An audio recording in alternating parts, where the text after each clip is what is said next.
Nous voici de retour dans la construction de notre mini-application et maintenant nous allons nous occuper de l'enregistrement des éléments dans la base de données. Mais au préalable, nous allons revenir sur le petit problème évoqué à la fin de la vidéo précédente, à savoir la duplication de certaines images, car en fait la solution est très simple à ce problème. Je vous rappelle ce qui s'était passé. Si nous glissons une image ici dans la zone de drop et que nous validons avec nos champs, nous allons avoir le résultat qui s'affiche ici. Par contre, si nous effectuons une autre saisie et que nous validons sans rajouter aucune image, nous voyons que l'image précédemment déposée sur la zone de drop s'affiche. Donc ceci est tout à fait normal. On va voir pourquoi en retournant dans le code, dans le fichier JavaScript. Ici, je vous rappelle que lorsque nous avons un fichier qui a été déposé sur la zone de drop, nous avons réagi à l'événement onDrop et nous avons créé une variable qui s'appelle droppedFiles. Dans cette variable, nous avons stocké les coordonnées des fichiers qui ont été déposés. Donc ceci, nous l'avons fait uniquement sur l'événement onDrop.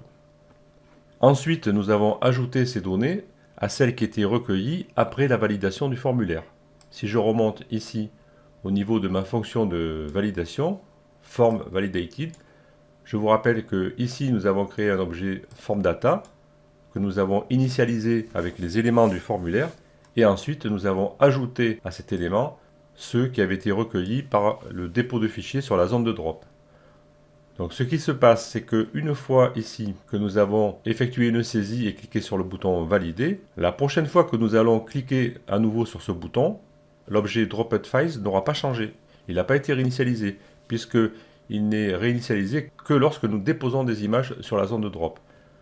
La solution, elle est toute simple. Il suffit, une fois que nous avons réalisé notre traitement Ajax ici, dans la partie qui traite des réinitialisations, il va nous suffire de réinitialiser la variable droppedFiles. Et je vais faire ça ici, en lui donnant une valeur égale à nul, comme ceci.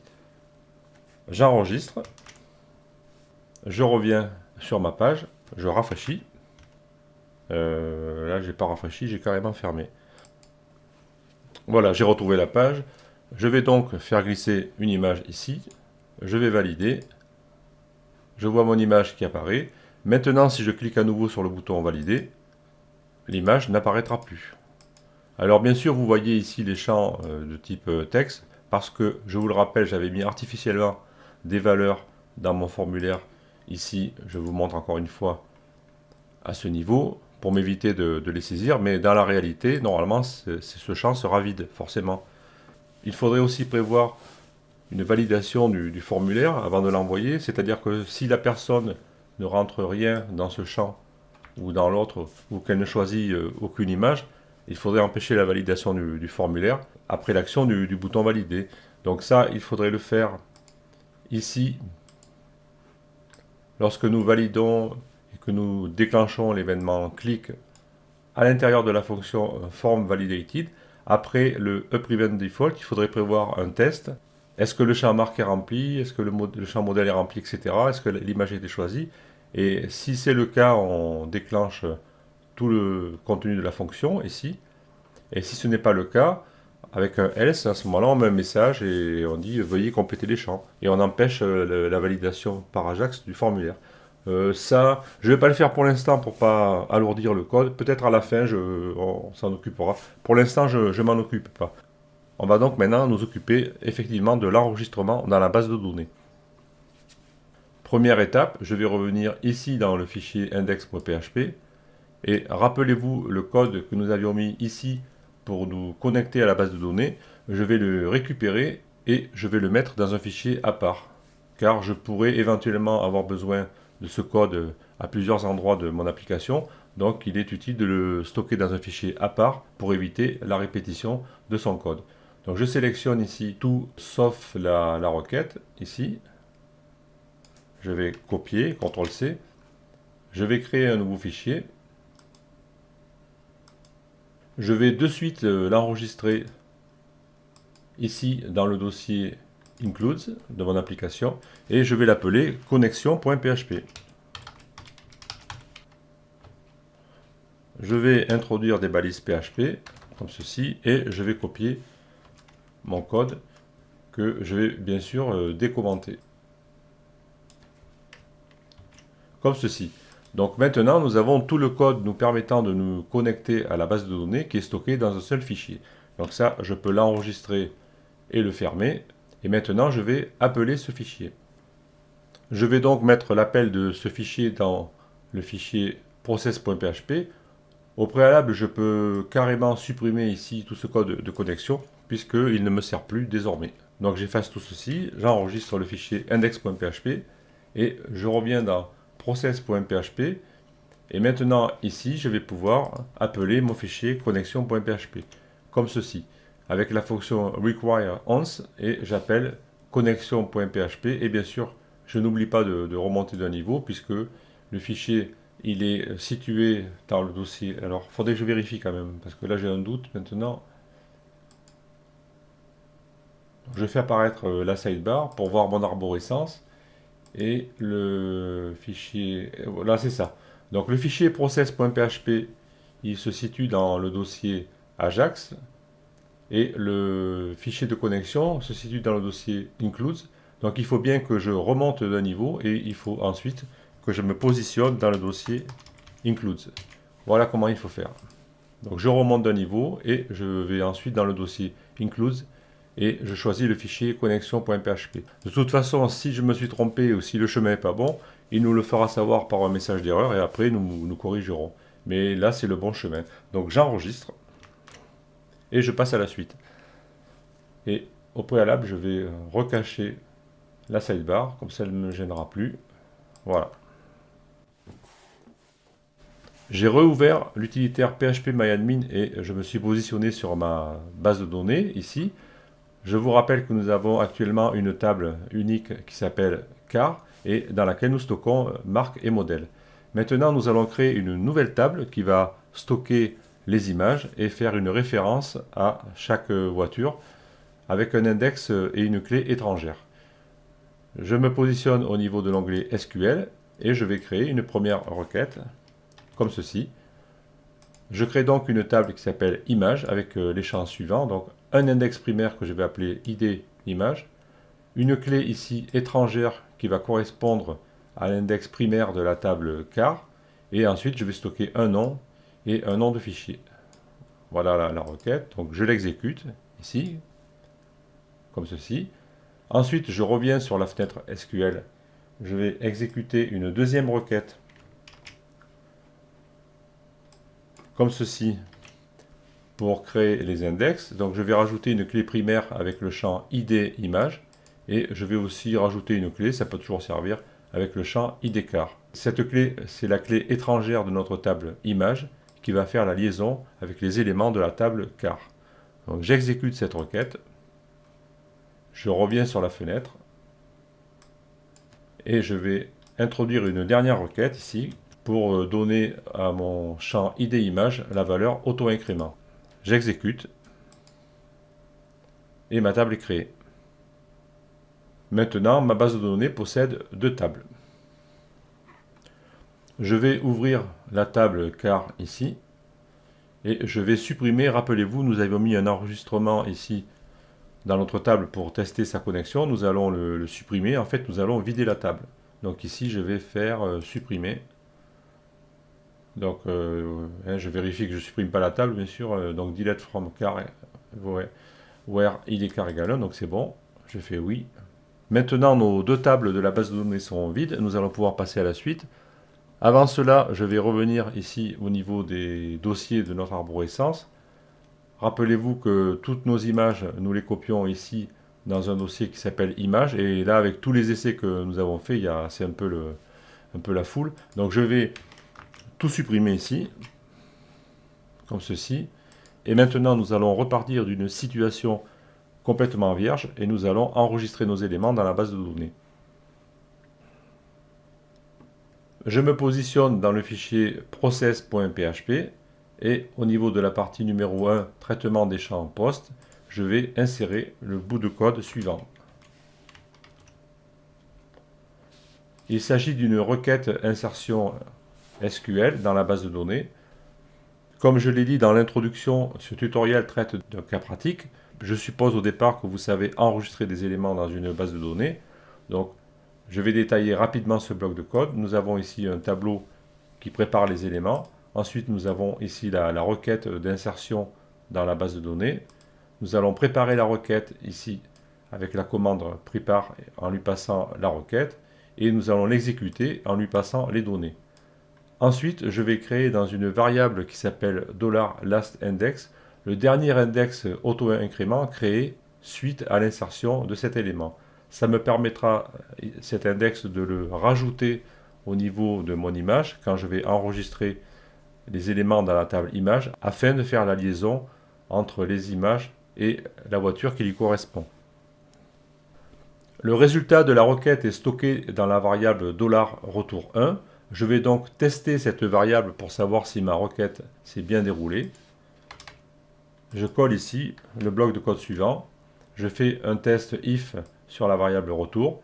Et si elle existe, je vais préparer le retour JSON. Et si elle n'existe pas, je vais créer un message d'erreur.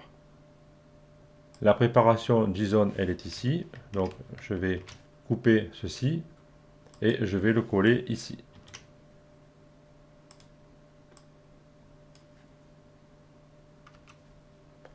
Je peux aussi rajouter la création de la variable lastIndex à l'intérieur de mon test, car si la requête échoue, on ne pourra pas la créer. Donc je suis tenté de la mettre ici, comme cela, à l'intérieur.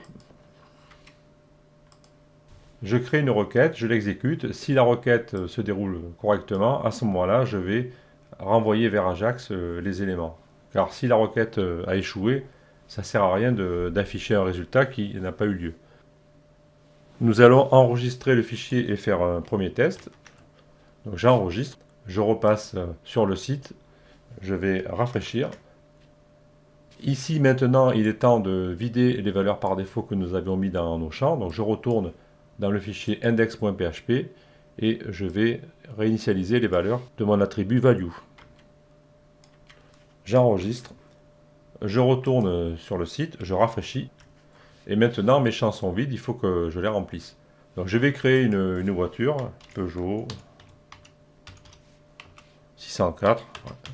Je ne mets pas d'image pour l'instant puisque je ne les enregistre pas encore. Je clique sur valider. Donc le retour se fait ici. L'Ajax s'est bien passé. Je vais retourner au niveau de la base de données ici. Je vais afficher la table car. Et je vois que mon enregistrement Peugeot 604 a bien été stocké. Je l'efface de suite car pour l'instant je fais des essais. Je n'ai pas enregistré les images qui vont avec, donc ça ne sert à rien de le conserver. Donc je vais supprimer cet élément, comme ceci, et nous allons continuer la mise en base de données avec les images. Donc je retourne au niveau du code, toujours dans le fichier process.php. Je vais me positionner dans la partie numéro 2 ici, qui traite le tableau $files avec la clé files by form. Et ici, au niveau de mon test, pour savoir si j'avais bien copié le fichier dans le dossier et si mon extension était valide, je vais intégrer ma requête SQL. Donc, je fais un petit peu de place et je vais coller le bloc de code suivant. Le voilà. J'effectue une opération similaire. Je prépare un tableau contenant les éléments que je vais insérer dans la base de données. La seule différence ici, c'est que je vais rajouter le champ idCar qui va correspondre à l'élément lastIndex. Rappelez-vous, c'est le dernier index qui a été créé lorsque j'ai rajouté une voiture. Donc le champ idCar de mon image aura la valeur $lastIndex pour toutes les images que je vais enregistrer ici. Ensuite, je vais affecter le nom à la variable nameOnly que nous avions créé ici juste au-dessus. Et je vais stocker le nom du fichier. La requête, la voici, insert into image les champs idCar, nom et file avec les valeurs suivantes. Donc pareil, je prépare la requête, je l'exécute et je stocke le résultat dans la variable retour2. De la même façon, si tout se passe bien, je vais effectuer un test ensuite sur la valeur de retour2, comme ceci. Donc si retour2 existe, à ce moment-là, on va faire la préparation JSON. La préparation JSON, elle est ici. Je la déplace à l'intérieur de mon test. comme ceci. Je peux effacer, oh même pas, je peux la conserver cette ligne et la mettre ici. Ça me fera un commentaire. Voilà ce qui se passe. Donc je récapitule. Si ici l'opération consistant à copier l'image et à vérifier son extension, opération qui se termine, donc si je suis le trait ici, le bloc de code complet, le voilà. Si cette opération s'est terminée correctement, c'est-à-dire si j'ai bien copié l'image et si son extension est valide, à ce moment-là, je vais exécuter cette requête MySQL et je ferai ça autant de fois qu'il y a d'images, bien sûr. Et je vais stocker le résultat dans la variable retour2. Si cette variable retour2 existe et me prouve que la requête a abouti, à ce moment-là, je vais préparer le retour JSON. Et ici, je préparerai un message d'erreur que je mettrai plus tard. On s'en occupera plus tard. Et ici, nous avons toujours la condition correspondant au cas où la copie du fichier n'aboutit pas. Ici, cette portion de code que j'ai surlignée n'a rien à voir avec la requête SQL. Elle se produira si le fichier n'a pas été copié sur le serveur. Je fais exprès de répéter tout ça parce que nous commençons à imbriquer des conditions de plus en plus et ça devient de plus en plus compliqué à lire. Donc ici, cette condition-là ne se produit que si l'image n'est pas copiée sur le serveur. Donc la requête SQL ne se fera pas dans ce cas puisque nous ne l'atteindrons pas. Je vais dupliquer cette partie de code ici dans la section consacrée aux fichiers qui sont déposés sur la zone de drop. Alors bien sûr, comme je vous l'ai dit, plus tard nous ferons un refactoring de notre code pour éviter le code dupliqué, mais pour l'instant nous allons le copier pour simplifier. Donc je vais carrément prendre ici, alors que je ne me trompe pas, c'est le quatrième trait, voilà. Je vais prendre tout le bloc carrément que j'ai créé ici, je le copie, je vais descendre et je vais remplacer tout ce bloc ici. Voilà, je vérifie bien les débuts et les fins de conditions pour ne pas me tromper et je vais coller. Voilà, donc je refais exactement la même chose pour les fichiers qui sont déposés. Je vais enregistrer, je vais revenir sur le site, je vais rafraîchir et là je vais faire un test. Donc je vais saisir une image, par exemple Peugeot. On va prendre une. Attendez, je vais en prendre une où il y a beaucoup d'images. Je fais réapparaître ici le dossier. Je vais prendre la Ford Mustang. Allez, on va reprendre la Ford Mustang. Donc je reprends Ford